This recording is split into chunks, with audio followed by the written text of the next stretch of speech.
Good morning daddy's, good morning. ఇప్పుడు నేను పైన పెట్టిన నెంబర్ ఏదైతే ఉందో అది కస్టమర్ కేర్ నెంబరు.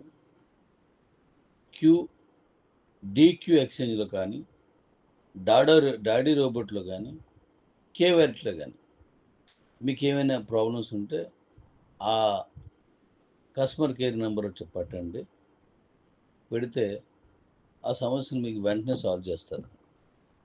ఇవాళ రేపు కంప్లీట్గా కొన్ని అప్డేట్ చేస్తున్నాను. అయినా మీకు ఏదైనా ఇబ్బంది కలిగినప్పుడు, లేదా కాయిన్స్ కనబడలేదు, లేదా ఏదైనా ఇబ్బంది ఉన్నప్పుడు వెంటనే ఆ కస్టమర్ కేర్ నెంబర్కి పెట్టేయండి, వెంటనే సాల్వ్ చేస్తారు. ఇంకా నాకు పెట్టడం వల్ల ఏ ఉపయోగం లేదు. ఆ నెంబర్ పెట్టి నాకు చూస్తారు. మరి నేను పెట్టిన మీరు నాకు పెట్టడం, నేను అలా పెట్టడం అది అంత అవసరం లేదు. చక్కగా చూసేస్తున్నారు వాళ్ళు. మంచి టీంని పెట్టాను, మీరు పంపించండి అక్కడికి. Okay daddy's.